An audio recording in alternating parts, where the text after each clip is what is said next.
Tomato তাকে হত্যা দেওয়া হয়েছে। ভারতের নয়াদিল্লি ও কলকাতায় বাংলাদেশ হাই কমিশনের সামনে ব্যাপক বিক্ষোভের ঘটনা ঘটেছে। নিরাপত্তা ব্যারিকেড ভেঙে হাই কমিশনের ভিতরে প্রবেশের চেষ্টা করা হয়েছে, যা ভারতীয় সংবাদ মাধ্যম এনডিটিভি নিশ্চিত করেছে। বিজেপির পশ্চিমবঙ্গ শাখার প্রধান শুভেন্দু অধিকারীও কলকাতার বাংলাদেশ হাই কমিশনের সামনে উপস্থিত হয়ে বিশৃঙ্খলা সৃষ্টি করেছেন। ইতিমধ্যে পরিস্থিতি নিয়ন্ত্রণে আনতে পুলিশ ও আধা সামরিক বাহিনী সক্রিয় রয়েছে।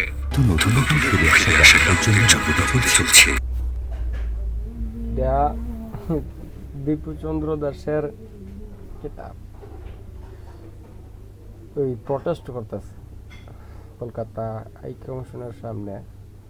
এইটা যদি শুভেন্দু অধিকারী বিশৃঙ্খলা করে লাই, আর এটা যদি বাংলাদেশ 21 টিভি যদি বিশৃঙ্খলা করছে, তাহলে বাংলাদেশের যে আন্দোলনগুলো হইতেছে এইগুলো কিতা সুশৃঙ্খল কিতা? আমরা যদি একটা প্রতিবাদ জানায়, সমাবেশ করে, এটা বিশৃঙ্খলা। আরো রয়ে গেছে, বাকিটা শুনো।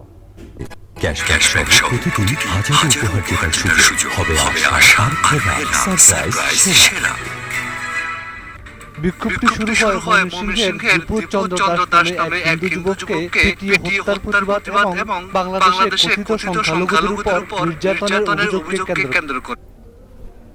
এই যে দীপুচন্দ্র দাস, তারে ফিডাইয়া মারছে না, খালি শুধু তারে ল্যাংটা করছে। তারে ল্যাংটা করে গাছের লোকে ঝুলাইছে, গলার মাঝে দড়ি বাইন্দা গাছের মাঝে ঝুলাইছে।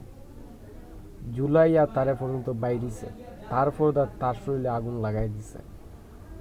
কিন্তু আজকে এই দিনের পর দিন যাইতেছে, ঘন্টার পর ঘন্টা যাইতেছে, এখন পর্যন্ত কোনো নিকেলে কোনো প্রমাণ আইছে না যে তারার কোনো বিষয় নিয়ে বাজে মন্তব্য করছে।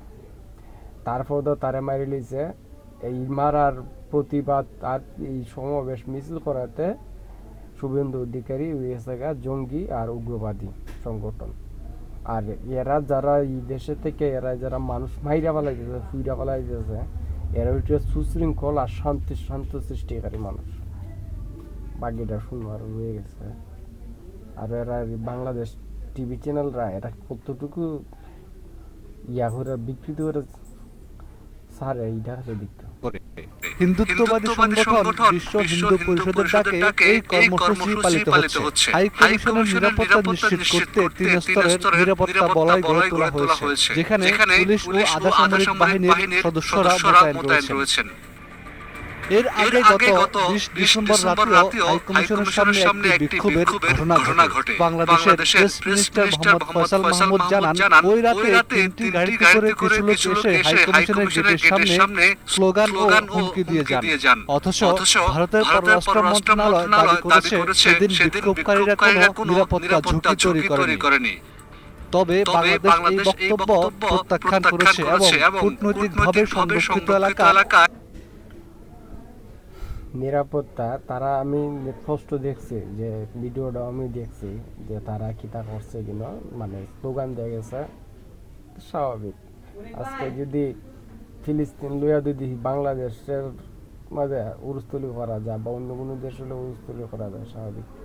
এই দেশের জিন্দা একটা মানুষে নির্মমভাবে হত্যা করে দিত, স্বাভাবিক। কেউ না কেউ তো, যেহেতু হিন্দু আছে, মরছে না কোনো, তারপর স্বাভাবিক একটু কথাবার্তা কইবে। কিন্তু তারপরে তো তোমরা এটাকে বিকৃত করে কই নিয়ে ফাড়াইতেছে। হিন্দুরা হয়েছে জঙ্গি, এরা জঙ্গি হয়ে গেছে গা, আর জঙ্গির হয়ে গেছে ভালো মানুষ, যেটা প্রত্যেকটা দেশের মধ্যে বোমাবাজি, হামলাবাজি, দাঙ্গাবাজি করতেছে, তারা ভালো মানুষ। আর আমরা হয়েছি গিয়ে জঙ্গি। আমরা আজ পর্যন্ত একটা মাছই মারলাম না, আমরা হয়েছি জঙ্গি। খিতা কইতাম বিক্ষোভের ঘটনা নিরাপত্তা ঘাটতির ইঙ্গিত বলে উল্লেখ করেছে। পররাষ্ট্র উপদেষ্টা তৌহিদ হোসেন প্রশ্ন তুলেন, কিভাবে ভারতের মতো একটা দেশে, যে দেশে মনে করো কাশ্মীরের মতো, কেরালার মতো রাজ্য আছে, যেখানে প্রায়শই দাঙ্গা হাঙ্গামা হয়েই থাকে, এই দেশের মধ্যে এখন পর্যন্ত একটা মানুষ পর্যন্ত মরছে না এইরকম ভাবে।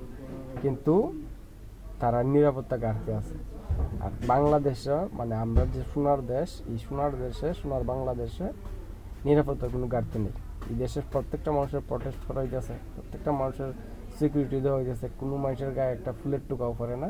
কিন্তু ভারতের মানুষ, ভারতের সামরিক শক্তিও কম, তারা নিরাপত্তা দিতে পারতেছে না।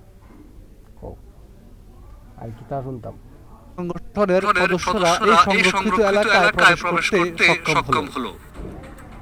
এদিকে উগ্রপন্থী হিসেবে পরিচিত বিজেপি নেতা শুভেন্দু অধিকারী হুমকি দিয়ে জানান, বাংলাদেশ হাই কমিশন কলকাতায় থাকতে পারবে না। দীপু দাস হত্যাকাণ্ডের অজুহাত দেখিয়ে শুভেন্দু অধিকারী উস্কানিমূলক বক্তব্য দেন এবং আচ্ছা যদি আইনি কথা হইয়া থাকে, তাইলে আমরা যে বর্তমান হইতে গেলে তো আস্তাত আব্দুল্লাহ, এও তো আমরা বর্তমানে বড় নেতা, এ কিতা কইছে, এ তো ওইটা কইছে যে এরা রায় কমিশন নাকি তাই যা দূতাবাসের কিতা লাত্তি মাইরে বা করে দিতে।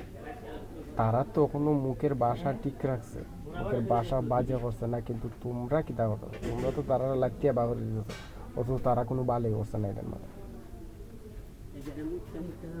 আমারই মুখ খারাপ হয়ে যেতেছে। তারা দিয়ে এতটুকু হিন্দু মানুষ এতটুকু ধৈর্যশীল, ইডির তুই ধন্য তারা। হাইকমিশন বন্ধ করার কথাও বলেন। শুধু তাই না, তিনি আগামী 26 ডিসেম্বর পুনরায় বিক্ষোভ করার হুমকি দিয়ে যান। এইসব ঘটনায় হাইকমিশনের নিরাপত্তা এবং কূটনৈতিক পরিবেশ নিয়ে আন্তর্জাতিক সম্প্রদায়ের নজর কেড়েছে। ভারতীয় পররাষ্ট্র মন্ত্রণালয় এখনো বলছে তারা কোনো উস্কানিমূলক কাজ বা নিরাপত্তাহীন অবস্থা তৈরি করেনি। কিন্তু ঘটনার ভিডিও এবং বিভিন্ন প্রতিবেদন বলছে বাংলাদেশ হাই কমিশনের সামনে বিক্ষোভ এবং শুভেন্দুর আচরণ উগ্রপন্থার সীমা অতিক্রম করেছে। বাংলাদেশ সরকারের গভীর উদ্বেগ জানাতে আজ মঙ্গলবার পররাষ্ট্র মন্ত্রণালয় ঢাকায় নিযুক্ত ভারতের হাই কমিশনার প্রণয় ভার্মাকে তলব করে। পররাষ্ট্র মন্ত্রণালয়ের এক সংবাদ বিজ্ঞপ্তিতে কথা বলা হয়।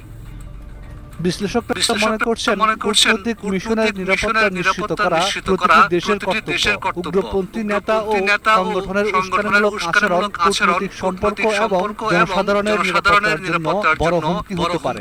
তাই এমন ঘটনার যথাযথ তদন্ত এবং প্রয়োজনীয় পদক্ষেপ নেওয়া জরুরি। Desk report,